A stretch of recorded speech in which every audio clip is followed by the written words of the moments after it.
시청자 여러분 안녕하십니까? 내년 1월 시행을 앞둔 금융투자소득세를 둘러싼 찬반 논란이 뜨겁습니다. 금투세는 주식, 채권 등 금융투자 상품에 투자해 연간 5천만 원이 넘는 수익을 낸 투자자들에게 소득세를 매기는 것입니다. 올해 1월에는 윤석열 대통령이 금투세 폐지를 언급한 뒤 정부와 여당은 폐지를 추진하고 있지만 야당의 반대 등으로 금투세의 향방은 예측하기 어려운 상황입니다. 이번 주 시사톡톡에서는 금투세 찬반 논란의 핵심 쟁점과 주식시장에 미치는 영향을 중심으로 토론하는 시간을 마련했습니다. 먼저 오늘 모신 두 분 패널 소개하겠습니다. 참여연대 조세재정계획센터 실행위원 맡고 계신 이상민 나라살림연구소 수석연구위원 모셨습니다. 어서 오십시오. 예, 안녕하세요. 투자자들 사이에서 이른바 배터리 아저씨로 알려져 있는 분 있죠. 박순혁 작가 모셨습니다. 어서 오십시오. 네, 안녕하십니까. 네. 본격적인 토론 앞서서 내년 1월 시행 예정인 금융투자소득세 무엇인지 정리 내용 보고 시작하겠습니다. 금융투자소득세는 주식이나 채권, 펀드, 파생상품 등 금융투자와 관련해 발생한 양도소득에 대해 과세하는 제도를 말합니다. 소득 발생 유무와 관계없이 과세하는 증권 거래세를 인하하는 대신 금융투자로 인해 소득이 발생하면 과세되는 세금입니다. 소득이 있는 곳에 세금이 있다는 대원칙과 근로소득처럼 투자소득에도 과세해야 한다는 조세 형평 차원에서 지난 2020년 문재인 정부에서 추진됐습니다. 투자자가 주식 투자로 5천만 원, 펀드 등 기타 상품으로 250만 원 이상 소득을 거둘 경우 초과분의 22%, 3억 원 초과분은 27.5%의 세율이 적용됩니다. 2020년 당시 여야 합의로 금투세 도입 내용을 담은 소득세법 개정안이 국회를 통과해 2023년 1월부터 시행될 예정이었습니다. 하지만 2022년 12월 여야가 금투세 도입을 2년 유예하는 소득세법 개정에 합의해 시행은 다시 2025년으로 밀렸습니다. 대선 후보 시절 공약으로 금투세 폐지를 내걸었던 윤석열 대통령은 올해 초 금투세 폐지를 추진하겠다고 공식화했습니다. 대주주 양도소득세 기준을 상향하고 금투세 폐지를 정부의 정책으로 확정했습니다. 지난 4월 총선에서 국민의힘도 금투세 폐지를 공약으로 내세웠고 22대 국회 쟁점 법안으로 삼고 있습니다. 국내에서 5천만 원 이상 금융투자 소득을 올리는 사람은 약 15만 명, 전체 투자자의 1% 수준으로 세금은 1조 5천억 원이 거칠 것으로 예측됐습니다. 금투세 시행을 찬성하는 입장은 소득이 있는 곳에 세금이 있다는 기본적인 원칙이 적용돼야 한다는 것입니다. 금투세를 도입하는 대신 증권거래세를 인하 폐지하면 개미 투자자들의 부담을 낮출 수 있고 미국과 일본, 영국 등 주요 선진국에서는 상장 주식 양도 차익에 대해 세금을 매기고 있다는 점도 꼽고 있습니다. 하지만 외국인 투자자와 법인세를 내는 기관을 제외하는 형평성 문제, 연말정산이나 건강보험 등에 영향을 끼쳐 오히려 중산층의 세부담을 키울 것, 국내 증시 자금 이탈로 인한 주가 하락, 증시 부진으로 단타가 성행할 것이라는 우려와 반대도 만만치 않습니다. 참여연대 조세재정개혁센터가 의뢰해 실시한 여론조사에서 주식 투자로 얻은 소득에 대해 세금을 부과하지 않겠다는 정부 정책이 유지되어야 하느냐는 질문에 27%가 유지, 57%는 유지되지 않아야 한다는 결과가 나왔습니다. 이보다 앞서 한국갤럽이 4월 말에 실시한 여론조사에서는 금투세를 시행해야 한다 44%, 시행하지 않아야 한다 38%로 팽팽하게 나타났습니다. 찬반 주장이 맞서는 가운데 국회 국민동의청원에는 폐지 청원 동의자 수가 소관위원회 청원 심사 기준인 5만 명을 넘었습니다. 정부와 여당은 폐지를 강조하고 있지만 법 개정이 필요한 만큼 거대 야당 협조 없이는 사실상 국회 문턱을 넘기 어려운 상황에서 금투세 도입은 6개월 남짓 앞두고 여전히 뜨거운 감자가 되고 있습니다. 시사톡톡 김은혜입니다.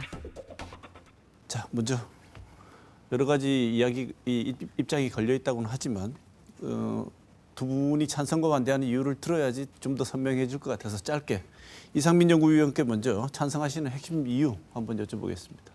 너무 당연한 거고요. 글로벌 스탠다드를 통해서도 당연한 거고 이 조세 원리를 통해서도 당연한 겁니다. 무슨 소리냐면은 소득 있는 곳에 세금이 있다는 것은 대원칙인 거고요. 제가 근로를 제공해서 소득이 생기나 사업을 해서 소득이 생기나 당연히 세금을 냅니다. 그런데 우리나라는 현재 이 주식을 투자해서 소득이 생겼다. 거기에 대해서는 세금을 내고 있지 않거든요.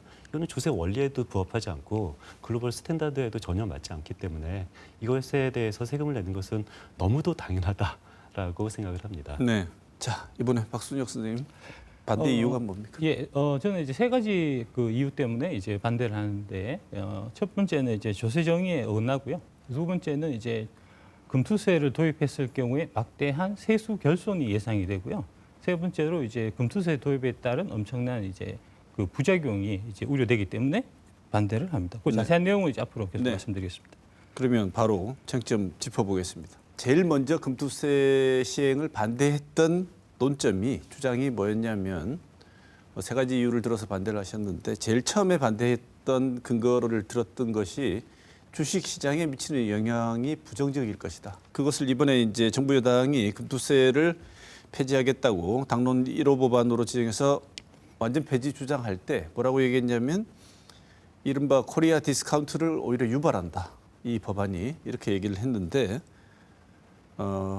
먼저 이 반대하는 입장이신 박순혁 작가에게 금투세 도입 시에 한국 증시가 저평가 현상 오히려 강화될 것이다. 예, 뭐 이렇게 주장하는데 왜 그러죠? 예, 뭐 그거는 뭐 너무나 이제 당연한 거니까요. 이제 이론적으로 보면은 이제 그 경제학 교과서에도 나오는 얘기지만 이제 세금을 특정 그 자산에 부과했을 때 그 자산에 대한 이제 수요가 줄어들면서 당연히 이제 이 가격이 떨어질 수밖에 없는 이제 그거는 뭐 경제 원리 나오는 얘기니까요. 이제 그렇고 그다음에 현실적으로도 지금 그 4월달에 이제 그 민주당이 총선에서 압승하고 금투세 가 좀 강행될 것 같은 이제 이런 분위기가 나오자 이제 그 한국의 개인 투자자들이 그 금투세 도입이 두려워서 지금 돈을 다 빼서 미국 증시로 지금 가고 있거든요. 이제 지난 5월 한 달에만 한국 증시를 빠져서 미국 증시로 이제 자금 이탈된 게 3조 원입니다. 이제 최근에 그 한국 거버넌스 포럼 쪽에서 이제 얘기가 이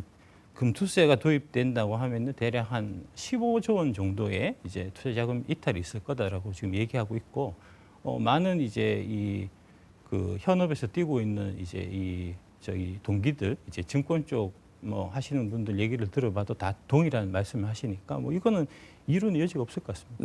네, 이론적으로 보면은 나중에는 어떻게 될지 모르겠지만 현재 예측과 현상적으로 벌어지고 있는 일을 보면 실제로 돈이 빠져나가고 더 빠져나갈 것이다. 이거는 경제학적 이론이 아니라 그냥 현실이다고 보시는 거군요. 그렇습니다. 예. 네. 반대로 이상민 위원님, 코리아 디스카운트를 해결하기 위해서 이 제도 도입이 필요하다고 얘기하지 않습니까? 근데 정반대로 얘기하거든요. 어떻게 보십니까? 너무 명확한 사안인데요. 네. 지금 미국은 이 금융투자세가 이미 도입이 되고 있죠. 이미 금투세가 도입된 나라의 주식은 굉장히 좋고요. 지금 현재 우리나라는 금융투자 소득세가 도입이 안 되고 있죠. 그런데 여태까지 한 번도 금융투자 소득에 대해서 과세를 하지 않았던 우리나라는 이게 주식이 안 좋고 계속 과세를 했던 미국은 주식이 좋은데 이것을 보고 뭐 금투세를 도입하면 주식이 떨어진다는 것은 현실과 맞지 않고요.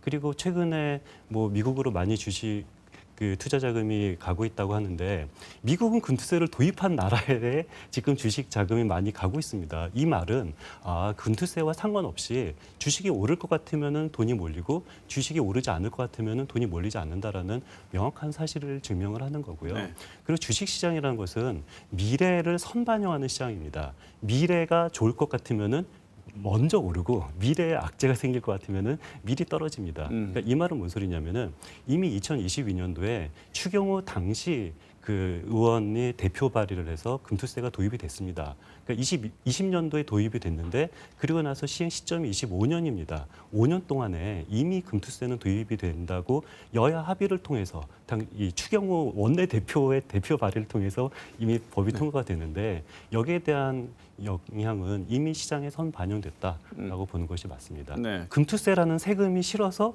금투세를 내는 시장인 미국에 투자했다. 이것은 논리적으로 불가능하잖아요. 그 부분은 지금 현재 미국에 예, 투자를 하면은 미국 투자에서 소득이 생기면은 세금을 내요. 아니 세금이 싫어서 세금을 내는 자산을 매입했다. 이것은 논리적으로 말이 안 되는 겁니다. 네. 그 부분은 사실을 조금 호도하시는 부분이 있는 것 같아서 제가 좀 지적을 안 할 수가 없는데 네. 이제 웬만하면 제가 말씀 안 드리려고 그랬는데 그 미국은 지금 이제 금투세만 있고요. 거래세는 없어요. 대한민국은 거래세가 있는 데다가 거기다가 추가적으로 금투세가 합쳐지는 거잖아요. 그러면 당연히 이제 한국 투자 입장에서 보면은 이제 세금 둘 중에 하나만 있는 미국 시장에 투자하는 게 월등하게 유리하고 그래서 이제 3조 원의 지금 돈이 빠져나가서 지금 미국으로 가고 있는 현실이 엄연히 있는데 그 현실이 아니라고 얘기하는 거는 이제 어불성설이고요. 그 금투세가 도입이 되면서 거래세는 점점 낮아지고 있거든요. 거래세가 낮아지고 있는 상황에서 우리나라는 거래세가 있어서 미국으로 간다. 이건 이게 말이 안 되는 거죠. 우리는 이 금투세를 도입하면서 거래세가 지속적으로 계속 낮아졌어요. 거래세가 낮아지는 상황에서 미국이 거래세가 없기 때문에 미국으로 간다라는 것은 이거는 뭐 논리적으로 지금- 말이 안 되는 지금 얘기죠. 그러니까 아니 지금 기본적인 팩트를 왜곡하고 얘기를 하면 얘기가 안 됩니다. 두 분이 해석이 다르기 때문에 그 해석을 어떻게 할 것인가의 문제는 제가 볼 때는 들으시는 분들이 아실 거라고 생각이 들고 예. 증시 저평가에 오히려 이게 이 법안이 기여한다와 증시를 올릴 수 있는 코리아 디스카운트를 해소할 수 있는 방식이 될 수도 있는데 한쪽은 오히려 그걸 심화시킬 것이다 이렇게 얘기를 하고 계십니다. 지금 현실적인 문제는 더불어민주당이 키를 치고 당론을 예정대로 우리는 시행하겠다고 외치고 있습니다. 말씀하신 대로 이상민 의원 말씀하신 대로 증권 거래세율은 인하를 할 것이고 인하를 해나가는 과정에서 금투세까지 폐지를 하게 되면 세금이 많이 부족해지지 않냐 이런 지적도 한단 말입니다. 이 지적은 어떻게 평가하십니까? 거래세는 금투세에 도입되는 것을 전제로 계속 인하가 되고 있었고요. 그런 상황에서 금투세가 도입이 되지 않는다면은 당연히 세수는 큰 폭의 세수 결손이 생기는 거죠. 법안을 유예하면서 증권거래세 인하는 계속 믿고 법안 시행을 믿고 진행해 왔는데 그렇죠? 네. 저게 투세까지 잠깐만요. 예. 폐지를 하게 되면 세수가 부족해지는 건 당연하다. 어떻게 보십니까? 저게 사실을 왜곡해서 말씀하시는 거예요. 그러니까 이제 거래세가 지금 인하하는 거 하고 금투세 도입하고는 관계가 없습니다. 애초에 이제 처음에 민주당 쪽에서 이제 2019년에 얘기할 때는 그게 이제 거래세를 인하하는 대신에 금투세를 도입하는 게 패키지였지만 지금 이제 윤석열 대통령은 이제 거래세를 그냥 이제 글로벌 스탠다드 기준으로 지금 우리가 이제 2025년 되면은 거래세가 0.15%로 이제 인하되는 건데 이거는 금투세 도입하고는 아무 관계없이 확정된 거고요. 왜 0.15%로 지금 인하를 하고 있냐면 글로벌하게 이제 거래세를 도입하고 있는 나라들의 평균 거래세율이 0.1에서 0.2% 사이입니다. 그러니까 거래세율 0.1%면 우리가 내도 글로벌 스탠다드한 세금을 다 부과하고 있는 거고요. 거기다가 이제 금투세가 도입되면은 이제 플러스에서 이중과세가 되기 때문에 개인 투자자들이 반발하는 거라는 말씀드리고 그다음에 이제 금투세가 도입이 되게 되면 이제 대략해서 민주당 쪽에서 추산은 한 1조 3천억 정도 세수가 더 거칠 거라고 보는 겁니다. 근데 지금 이제 거래세가 한 해 평균 한 8조 원 정도가 거치는데 올해 들어서 금투세 얘기가 나오면서 이제 한 30% 정도 거래 대금이 줄어서 2조 4천억 정도의 지금 세수 결손이 실제로 발생하고 있고요. 그다음에 이제 이게 가장 큰 문제가 금투세를 도입하면서 사모펀드의 세율이 기존 49.5%에서 22%로 이제 인하가 되기 때문에 그게 계산해 보면은 최대 8조 원의 세수가 덜 거치게 됩니다.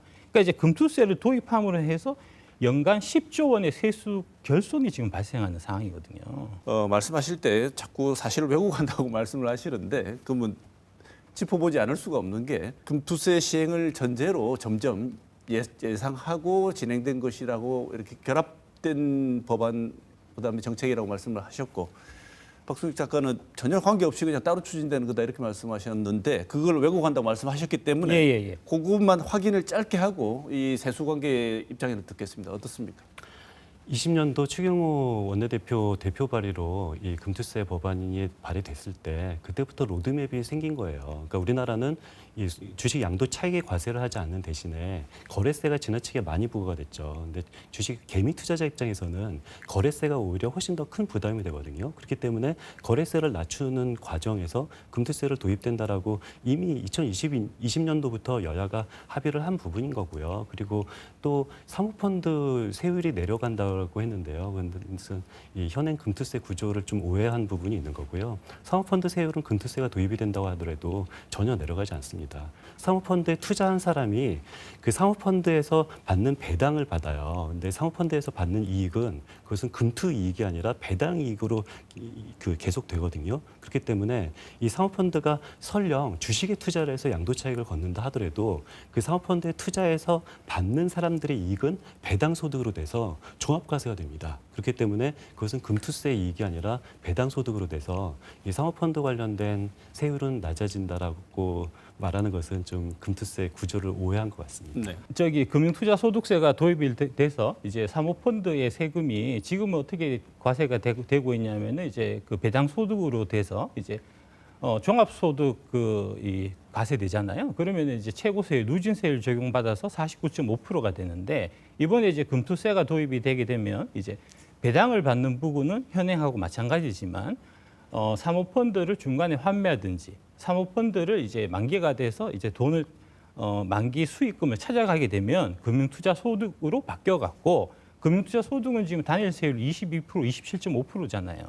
그래서 이제 결국은 사모펀드 애들이 이제 그 수익자들이 49.5% 종합과세 받는 거를 분류과세로 바뀌어서 22에서 27.5%를 받게 되니까 그게 엄청난 혜택이잖아요. 그래서 이게 조세정이 어긋난다라고 제가 말씀드리는 거 아닙니까? 네, 이렇게 구멍이 난 걸 악용할 수 있다고 보는 거예요. 구멍이 아니고 요 작가님께서 좀 오해를 하신 것 같은데요. 그러니까 사모펀드의 핵심은 환매 이익이 아니에요. 그러니까 사모펀드를 내가 구매를 한 이유는 이거를 사모펀드를 팔아서 환매를 해서 이득을 받는 것이 아니라 근데 환매를 했다 하더라도 내가 팔면 누군가는 그 사모펀드를 삽니다. 그 사모펀드를 산 사람은 사모펀드로부터 이득을 얻는 거죠. 사모펀드로부터 받는 이득은 배당 이득이 돼서 그대로 고세율의 과세가 돼요. 그런데 이 실제로 사모펀드의 핵심은 사모펀드에서 받는 돈인데 일부 투자자가 사모펀드를 환매하는 그런 굉장히 아주 작은 걸 가지고 이 사모펀드 과세 세율이 낮아진다는 것은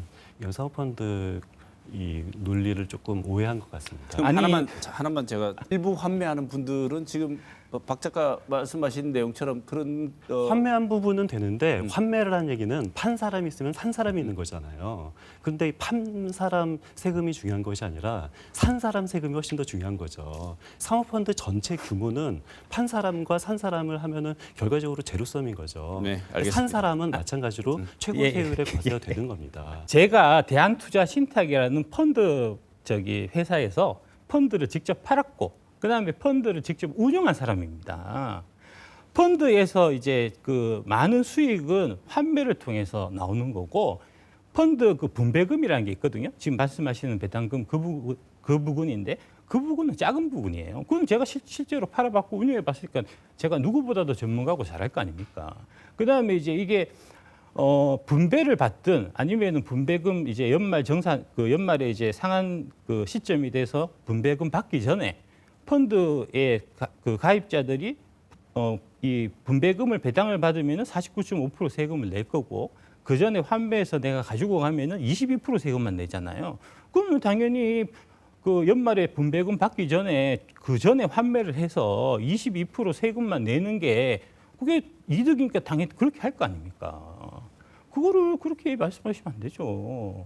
자, 사모펀드 협회 얘기를 들어봐야 되는데요. 만약에 사모펀드에 이 혜택을 준다라고 하면은 사모펀드 협회는 금투세를 오히려 반기겠죠. 그런데 지금 금투세를 제일 반대하는 곳이 사모펀드 협회입니다. 사모펀드 아니요. 협회 입장은 굉장히 억울해해요. 왜 우리 같은 경우는 이 나의 펀드가 주식에 투자를 해서 양도차익이 과세를 돼도 알겠습니다. 그래도 이것을 어떻게 배당 소득으로 해서 최고 세율에 적용되게 하냐. 그래서 사모펀드 협회는 너무 고세율 때문에 억울하다라고 말씀을 하는데 사모펀드 협회는 왜? 예, 그거 사모펀드 협회가 아니고요. 예. 지금 말씀하시는 거는 이제 한국경제 그 신문에 이제 신민경 기자가 쓰신 그 기사를 보고 말씀하시는 건데 그거는 사모펀드가 총 620조가 있습니다. 대한민국에. 그 중에 한 20조 원 정도가 이제 상장 주식에 투자하는 사모펀드들이 있어요. 상장 주식에 투자하는 사모펀드들 같은 경우는 기존의 상장 주식은 이제 비과세 혜택을 받고 있었는데 이게 이제 과세가 되니까 그 20조에 해당하는 이제 거기서 이제 불만을 얘기하는 이제 그걸 갖고 말씀하시는 거고요. 실제로 이제 사모펀드 협회라는 거는 협회가 없고요. 금융투자협회가 있고요. 금융투자협회는 이런 식으로 아까 말씀드렸듯이 이제 실제로 그 20조 해당되는 거기는 좀 피해를 보는 거고 나머지 600조는 이득을 보기 때문에 실제로 금융투자협회는 이 금투세 도입 관련해서 지금 아무런 입장을 내고 있지 않은 게 지금 공식적인 입장 발표입니다. 저는 그 기사를 본 적이 없고요. 제가 금융투자협회한테 직접적으로 메일을 받았어요. 그래서 금융투자협회에서 그 사모펀드에 대응하고 있는 그 사업팀에서 저한테 메일을 보내더라고요. 우리는 너무 억울하다. 이렇게 고율로 과세되는 것은 억울하기 때문에 좀 잘 해달라라는 메일을 받았습니다. 보십시오. 사모펀드 협회가 없다니까요. 금투협회에서 사모펀드를 대응하고 있는 분에게 공식적으로 메일을 받았어요. 네. 사모펀드가 뒤에 어떤 생각을 갖고 있는지는 구체적인 한 집단도 아니기 때문에 그렇지만 두 분이 다른 소스를 또 얘기하시니까요.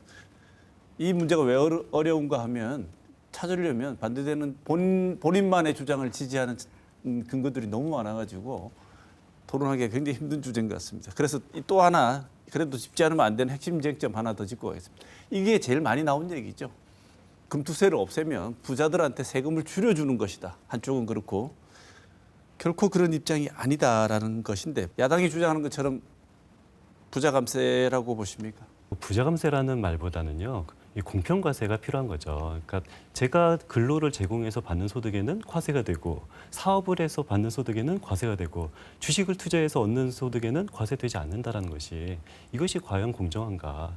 이것은 근본적으로 당연히 모든 소득에 세금이 붙어야 되는 것은 너무도 당연한 원칙입니다. 네. 이 기본적인 주장에 대해서 어떻게 보십니까? 지금 주식 투자에 대해서 이제 과세가 안 되고 있는 것처럼 말씀하시면 안 되고요. 지금 과세가 되고 있습니다. 거래세를 내고 있잖아요.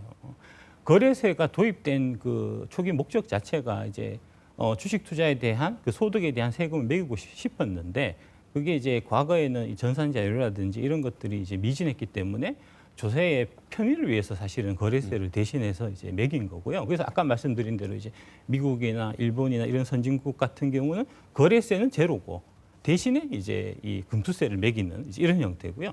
우리나라처럼 이제 조세 체계가 아직까지는 좀 이제 덜 성숙한 대한민국, 그다음에 대만, 태국, 저기 중국 이런 좀 이제 개발도상국에 있는 나라들은 다 금투세 대신에 거래세를 내는 이런 구조로 돼 있거든요. 근데 여기다가 이제 금투세에다 플러스 거래세까지 내게 되면 이거는 이중과세니까 우리나라에만 유일한 이중과세가 되는 거니까. 그럼 장기적으로 거래세를 거의 없애고 금투세를 가는 게 괜찮습니까?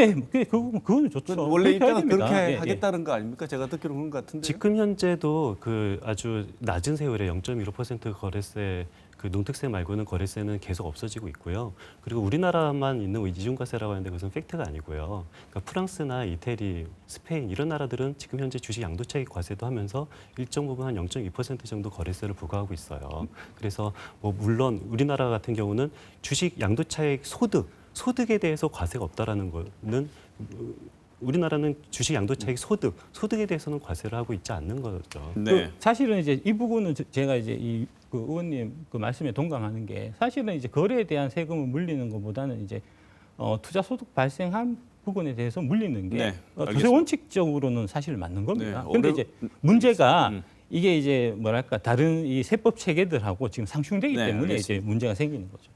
예. 우리가 토론을 할 때는 이런 작은 합의 가능한 부분부터 시작을 아, 해야지. 이견은 있는데 두 분도 장기적으로 갔을 때는 금투세에 따른 양도소득세 방식으로 세금 매기는 게 바람직하다는 거에는 두 분 다 동의를 하시네요.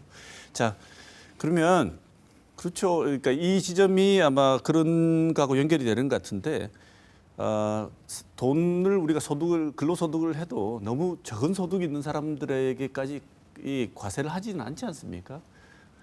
그런 것처럼 금투세도 다 매기겠다는 것도 아니고 이 정도 돈을 벌면 그래도 세금은 내야지라는 선을 이제 정했는데 이 선 가지고도 이제 또 이제 여러 가지 얘기가 있는 것 같습니다. 개미라고 하더라도 이른바 슈퍼 왕개미 들 정도 돼야지 이 정도 관련되는 거지 다른 개미들하고는 관련이 없다. 이 제도는 어떻게 보십니까? 이게 이제 그러니까 5천만 원 공제를 받으려면 사실은 이제 지금 우리가 어떤 그 원천징수 체계를 지금 이제 많이 적용하고 있는데 이게 지금 금투세가 원천징수를 하거든요. 이게 사실 문제예요. 원천징수를 하기 때문에 실질적으로 이제 실무적으로 어떤 문제가 생기냐면 그 전 금융기관을 통틀어서 이제 내가 한 그 금융기관만 지정할 수 있고 그 금융기관에서 발생한 그 소득 외에 다른 금융기관에서 발생한 이제 투자 수익은 이 애누리 없이 다 세금을 내야 된단 말입니다. 이제 그런 문제가 이제 생기고요. 그다음에 이게 이제 아까 말씀드렸듯이 이 뭐랄까 이 그 사모펀드가 사실은 이제 초부자들인데 그 초부자들이 세금을 지금 절반으로 깎아주는 거니까 이제 뭐 그렇고 그다음에 좀 금액이 좀 되시면 지금 이제 이게 또 그 저기 법인으로 투자용 법인을 만들어서 투자를 하게 되면은 이게 금투세가 안 되고 다양한 세제 혜택을 누릴 수가 있기 때문에 지금 실제로 여의도에서는 이제 PB들이 그 이제 그 거액 고객들한테 법인 같이 만듭시다 이런 얘기들이 지금 실제로 나오고 있는 상태입니다. 네. 이상민 연구위원 어떻게 보십니까? 그 5천만 원이 한계잖아요. 네. 그런데 근로소득을 통해서 5천만 원을 벌면은 세금 몇백만 원 냅니다. 근데 근로소득을 하면 몇백만 원 세금을 내는데 이 주식을 통해서 5천만 원 벌면은 세금을 한 푼도 안 내요. 5천만 원 초과분만 세금을 내는 거거든요. 이것 자체가 너무 문턱이 높다라고 말할 수가 있는데요. 원천징수 얘기를 하셨는데 다른 나라들도 뭐 이자 배당 소득에 대해서는 거의 모든 나라가 다 원천징수를 합니다. 그리고 뭐 주식양도차익 관련돼서도 일부 국가들은 원천징수하는 나라도 있고요. 근데 원천징수는 저는 좀 테크니컬한 문제여서 그거는 얼마든지 조정이 가능하다라고 생각하고요. 그래서 뭐 테크니컬 문제는 좀 더 그렇게 중요한 문제는 아니라고 생각합니다. 근데 제가 이렇게 예. 그 테크니컬한 부분이 사실은 지금 문제고요. 네. 그러니까 이제 악마는 디테일이 있다고 하지 않습니까? 이게 세법이 특히 디테일이 중요한데 이 법은 금투세는 지금 디테일이 너무 잘못돼 있어요. 네. 그러니까 원천징수하는 그 디테일이 지금 엄청나게 잘못돼 있어서 그게 이제 나중에 뒤에 뭐 하여튼 다양한 문제점들을 지금 이제 양산하고 있는 거고요. 네. 그러니까 그런 디테일들을 먼저 다 수정을 해서 이게 법이 좀 제대로 이제 그 원래 법 입법 취지에 맞게끔 고친 다음에 그 다음에 금투세를 도입해도 해야 된다는 게 네. 제 주장입니다. 아직까지 세세한 부분에서 고칠 게 많다는 주장이신데 이상민 위원께 이거 하나 여쭤보겠습니다. 자, 금투세 도입해서 손실 나잖아요.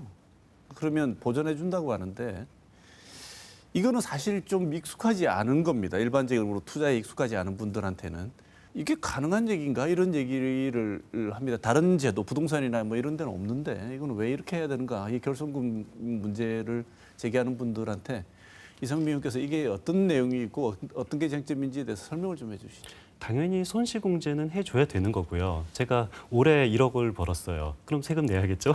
그런데 내년에 1억 원은 손해봤어요. 그리고 다음에 또 1억 원을 벌었고 또 다음에 1억 원을 손해봤으면은 저는 사실상 돈을 번 사람이 아니잖아요. 그런데 돈을 번 해만 세금을 내고 손실 난 해는 세금을 안 낸다. 그렇다면은 이것은 합리적인 과세책이 아닌 거고요. 그렇기 때문에 우리나라를 비롯해서 어느 나라든지 이 금투세를 도입한 나라들은 손실 공제를 해주고요. 이 말은 내가 올해 1억 원을 손해 봤다. 그러면은 내년에 1억 원을 벌었다 하더라도 이것을 2월이 돼서 그래 내년에 번 소득에 대해서 세금을 내지 않는 제도입니다. 당연히 필요한 제도입니다. 네. 박수님 5년이면 충분하다고 보십니까? 5년은 글로벌 스탠다드에 맞지 않습니다. 예, 글로벌 스탠다드는 무기한이고요.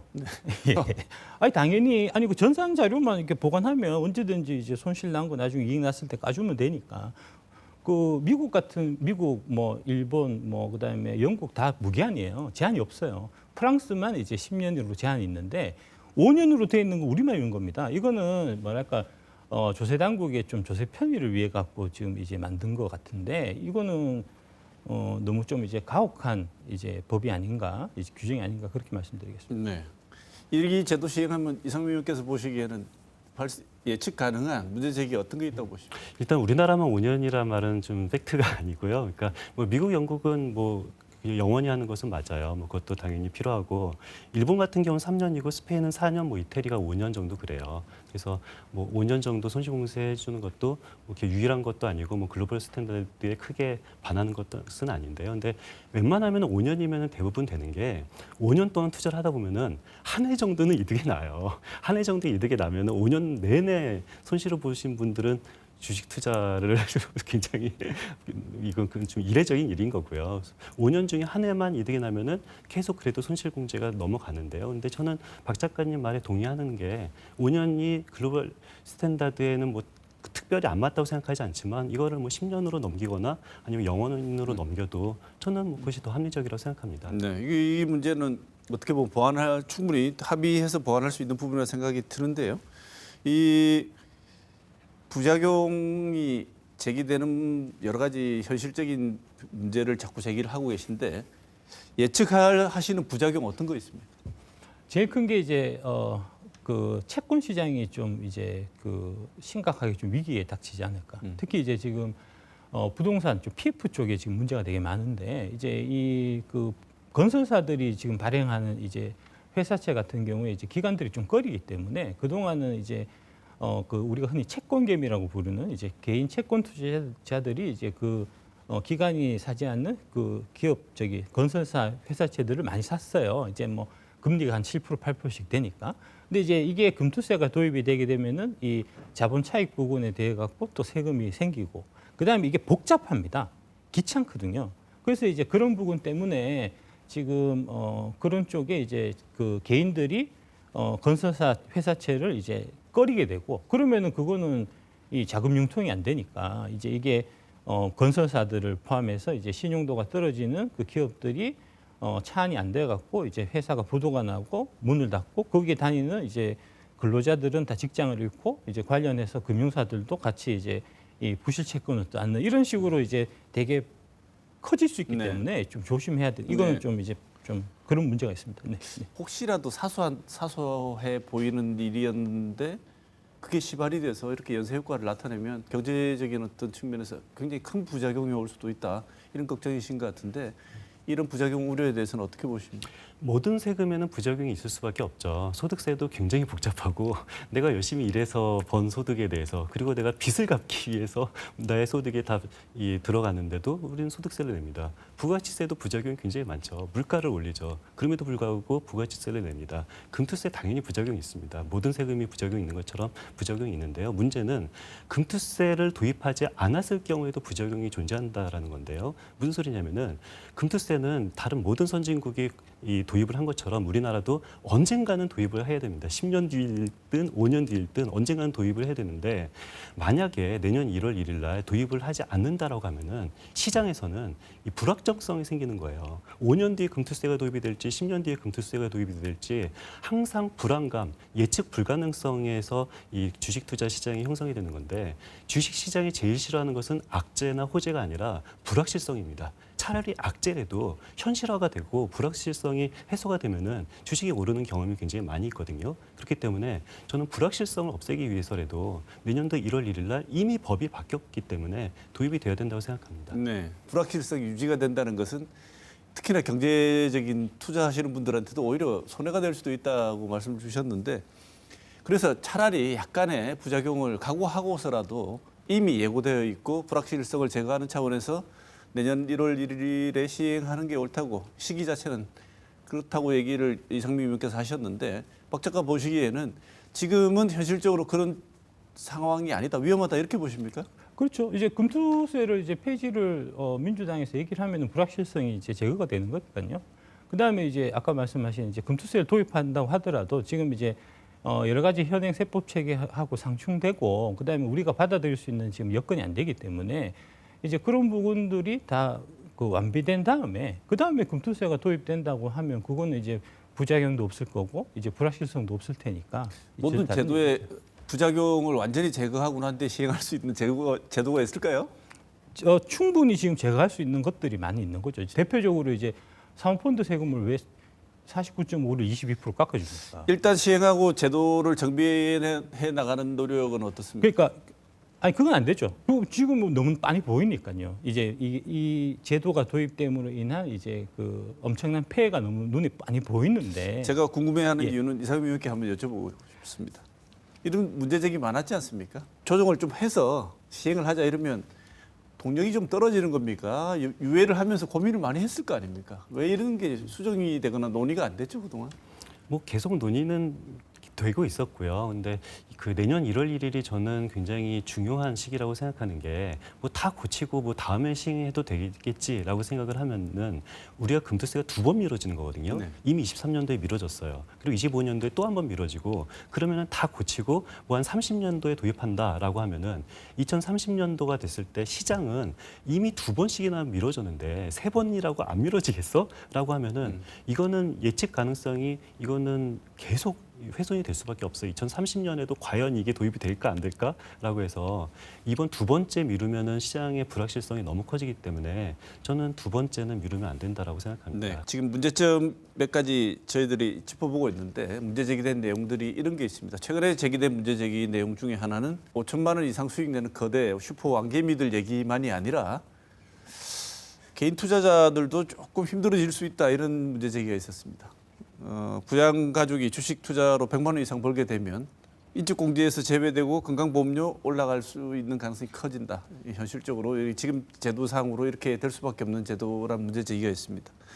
이 지적을 주로 박 작가님도 했던 걸로 알고 있기 때문에 어떤 내용인지 말씀해 주시고 이 질문에 대해서 답을 이상민 위원께 듣는 순서로 하겠습니다. 예, 그 이제 근로자들이 이제 연말정산 받을 때 이제 피부양자 이제 공제를 받는데 이제 그 받을 때 이제 2가지가 필요해요. 첫 번째는 이제 나이 요건이 있어야 되고 두 번째는 소득 요건이 있어야 되는데 이 금융투자 소득이 발생함에 따라서 그게 이제 소득 요건 100만 원 이상 넘어가면은 그러면 이제 자녀들이 이제 인적 공제 150만 원 받는 거 하고 거기서 끝나는 게 아니고 거기서 플러스해서 자녀가 내는 학자금, 병원비, 보험료 이런 추가적인 공제들이 있거든요. 그런 부분까지 다 빠져버리니까 그러면은 결론적으로는 이제 이 법이 통과되게 되면은 이제 지금 우리가 자녀들한테 일찍부터 좀 경제 교육을 하라는 이제 의미로 그 자녀 명의로 주식 계좌 이런 거 많이 만들어 주는데 이제 그런 거 다 없어야 된다는 이제 그런 얘기 되는 겁니다. 시장이 좋아가지고 그 대학생 자녀들 명의로 된 주식 계좌에서 100만 원 이상 수익 나면 연말정산에서 잘못하면 교육비 공제하고 싹 다 빠지는 공제 대상에서 빠져버리게 되면 이 어떻게 보면 배보다 배꼽이 더 큰 폭탄을 맞을 수도 있다 이런 걱정이신데 어떻게 보십니까?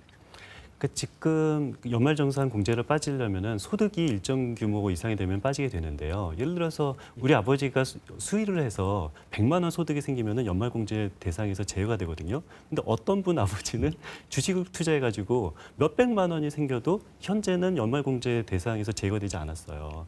지금 현재가 형평성이 없는 거죠. 왜 어떤 노동을 한 아버지는 연말공제에서 제외가 되는데 주식 투자해서 돈을 번 아버지는 연말공제 대상에서 제거되지 않는 현실이 오히려 더 합리적으로 되는 거다라고 저는 생각을 합니다.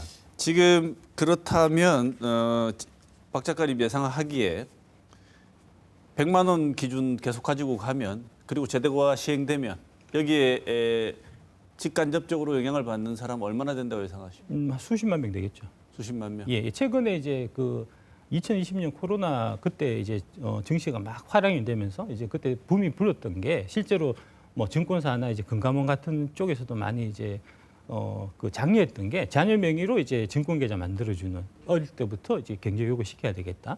이제 그런 부분들이 되게 많기 때문에 아마 수십만 명이 다 해당이 될 거고요. 그러니까 결국은 이 정책을 우리 자녀들이 일찍부터 주식 투자나 뭐 각종 금융 투자에 이제 하면서 이제 금융 교육을 시키는 게 좋으냐 그런 거 다 때려치우고 예금이나 해라 이렇게 이제 하는 게 좋으냐 하는 거를 우리가 사실은 이제 우리 국민들이 선택하는 이제 그런 상황이다라고 보시면 네, 됩니다. 이상민 위원님 말씀하신 취지는 충분히 공감합니다만 현실적인 상황으로 잠깐 돌아와서요.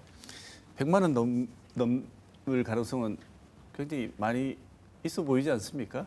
그 양도차익 과세라는 것은요, 어차피 생긴 소득에 대해서 과세를 하는 거예요. 근데 소득이 생겼을 경우에 우리 원칙적으로 이 다른 주식 양도차익 소득과 다른 근로소득을 차별 대우를 했던 여태까지가 이상한 거지. 그러니까 그 원칙적인 주장은 저도 10분 알겠습니다. 네. 과세해야 된다는 형평성이 있다는 건 알겠는데. 그럼 국민들과 합의를 해야 되죠. 네. 우리는 소득 중에서 이 근로소득은 조금 더 강하게 과세를 하고 어떤 주식을 통해서 번 소득에 대해서는 과세를 하지 말자라는 현재 상태를 그대로 유지해야 하는 것이 좋을지 안 좋을지 국민들과의 토론을 통해서 한번 좀 같이 생각해 봐야 될 주제일 것 이거는 같습니다. 개인적으로 제가 이상민 위원께 여쭤보고 싶은데 이상민 위원 보시기에는 이거 이대로 시행하면 100만 원 이 기준이 된다면 둘 중에 하나인데요. 내 주식이 안 오르기를 기도하든지 아니면 100만 원 수익 볼 것 같은 우량주 갖고 있는 분들은 자녀 주식 팔고 나갈 가능성 없다고 보십니까? 그건 오해인 거고요. 예를 들어서 마찬가지로 제가 연봉이 오르면 저희 근로소득세는 많이 내요. 그래서 근로소득세를 피하기 위해서 연봉이 오르기를 싫어하는 사람은 아무도 없거든요. 저 마찬가지로 이 연말공제 때문에 내가 주식이 오르면은 그 내는 세금보다 더 많은 소득이 생기는 겁니다. 그래서 주식이 오르기를 바라지 않는 사람은 아무도 없습니다. 근데 이 과세 대상 규모가 박 작가님 보시기에는 주식 투자 기본 공제 금액이 5천만 원으로 크지 않습니까? 그래서 아니, 이거는 그- 극히 예, 예, 일부라는 예. 주장이 있어요. 예, 예. 근데 만약에 이런 상태라면 예. 일부가 아니고 대상이 많아질 것 같다, 이런 일부가 예상이 아니고 있는데. 지금 이제 그 현실적으로 이제 거의 한 수천만 명이 다 이 금투세에 해당이 되는 게 원천징수라는 거하고 같이 연결돼 있기 때문에 네. 그렇습니다. 이제 원천징수는 이제 그 금융기관을 내가 하나 지정을 해서 거기에서 벌어들인 것만 5천만 원 이렇게 받는 혜택이 있는 거고요. 나머지 타 금융기관, 그러니까 예를 들어서 이제 제가 하나증권을 거래해서 여기서 이제 주식 투자에서 수익이 발생하고 제가 이제 삼성생명에 이제 변액연금보험 들어갔고 있는데 변액연금보험도 주식이거든요. 그러면 제가 이제 그 둘 중에 하나증권을 신청을 했으면 삼성생명에서 발생한 변액연금보험에서 나오는 그 금융투자 소득은 5천만 원 이런 거 상관없이 다 세금을 내야 된단 말입니다. 그러니까 다 걸린다고요. 그러니까 미국처럼 이게 이제 제대로 그 5천만 원을 내가 이제 받기를 원한다고 하면 이제 그 원천징수를 하지 말고 지금 이제 미국 그 주식 양도소득세 낼 때 5월달에 우리가 다 신고하면서 내거든요. 자진신고해서. 자진신고해서 내게 처음부터 제대로 그렇게 설계를 했으면 이게 이제 5천만 원 이게 의미가 있는데 지금 5천만 원도 사실 네, 의미가 없는 알겠습니다. 거예요. 자, 이상민 위원님 이런 걱정에 대해서 조정 여지 없습니까? 뭐 세율이라든가 이런 부분.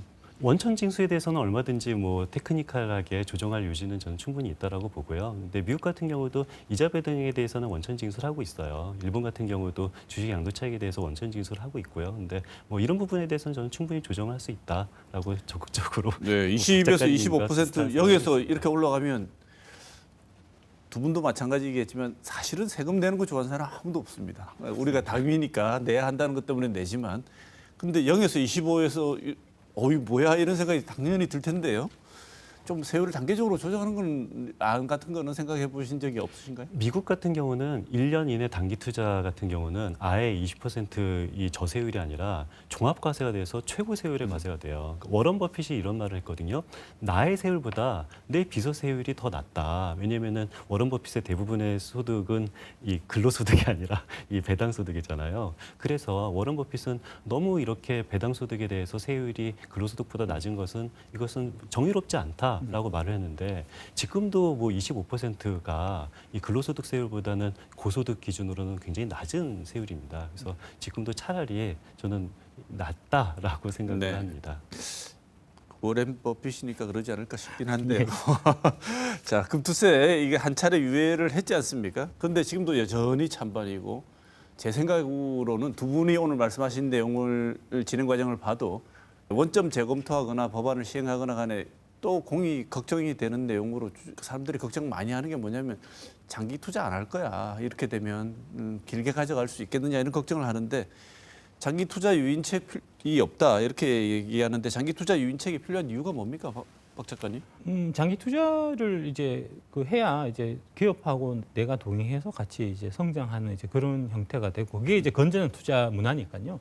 그거는 뭐 저 미국이나 뭐 선진국에서도 다 있는 제도고 우리 같은 경우에도 이제 부동산 양도소득세 같은 경우에도 장기 보유 특별공제라 그래서 이제 오래 보유하신 분들은 이거는 투기가 아니고 우리는 좀 뭐 다른 좀 개념으로 해서 이제 좀 많이 할인해 주거든요. 네. 그러니까 당연히 여기도 그 제도가 들어갔어야 되는데 처음에 이게 왜 안 들어갔는지 저는 이해를 못 하겠습니다. 왜 이 장기 투자를 좀 이렇게 권장하고 유지할 수 있는 어떤 유인할 수 있는 유인책이 이 현재 법안에는 없다고 지적하고 있는데 어떻게 보십니까? 아니, 전 뭐 동의합니다. 박 작가님처럼 장기 투자 유인책은 저는 필요하다고 생각을 하고요. 앞으로 시행하면서 이게 한 몇 년 뒤가 되면 이제 장기 투자자가 생기잖아요. 장기 투자자가 생기면은 저는 나름대로 장기 투자 유인책은 도입될 필요가 있다고 생각하고요.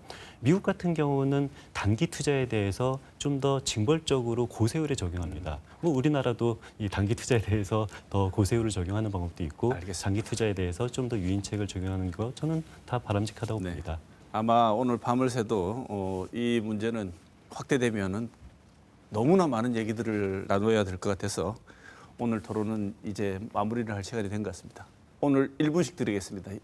마지막으로 하시고 싶은 못하신 말씀 1분씩 하시고 끝내도록 하겠습니다. 누가 먼저 하실까요? 박 작가님. 예. 저기 상하이 앞바다에서 이제 나비가 날개짓을 하면 그게 이제 리우데자네이루에서 이제 그 허리케인이 된다 하는 게 그 유명한 나비 효과거든요.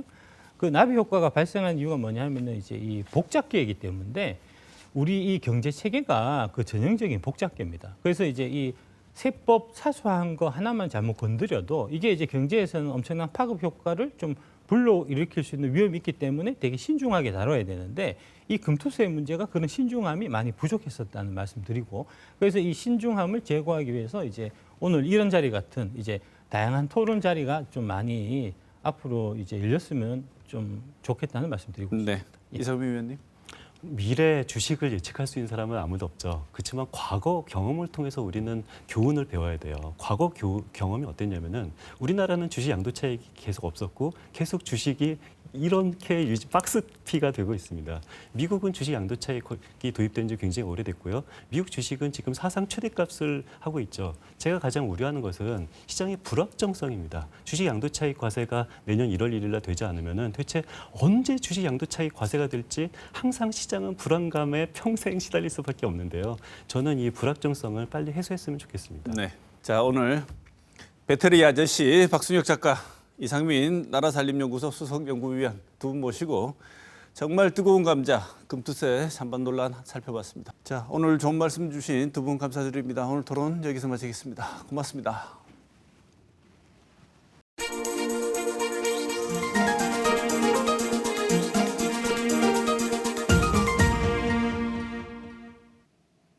포항 앞바다 석유 매장 가능성을 분석한 미국 지질 탐사 컨설팅 회사 액트지오가 4년간 법인 자격을 박탈당했었고 절세를 위한 페이퍼 컴퍼니일 수 있다는 분석도 나오면서 신뢰성에 대한 의혹이 확산되고 있습니다. 탐사는 알려지지 않은 사물이나 사실 따위를 샅샅이 더듬어 조사하는 것을 말하고 시추는 바로 그런 탐사를 통해 지하 자원 혹은 지층의 구조나 상태를 조사하기 위해 땅속 깊이 구멍을 파는 일을 말합니다.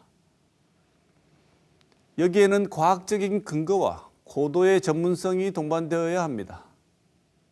과학적이란 말은 다른 사람도 주어진 자료를 통해 검증이 가능해야 한다는 말과 같습니다. 이번에 산자부에서 분석 전문가로 소개한 사람도 학계에서 해당 분야 전문가로 평가받는 사람이라고 합니다. 그런데 진행되는 과정에서 판단의 과학적 근거와 검증을 진행한 사람이 의심을 받는다면 그것을 불식할 수 있도록 검증에 사용된 근거와 자료를 다른 과학자들이 살펴볼 수 있도록 공개하면 됩니다. 엄청난 사안이 아니라도 어떤 일에 대한 여론을 조사하고 공적인 미디어를 통해 발표할 때는 그 진행 과정과 근거를 반드시 밝히게 하고 있습니다. 그건 법적인 요구사항입니다. 그래야 여론이 그럴듯하게 꾸며낸 야바이가 아니라 최소한의 객관성을 지니고 있다고 생각되기 때문입니다. 이번 주 시사톡톡은 여기서 마치겠습니다.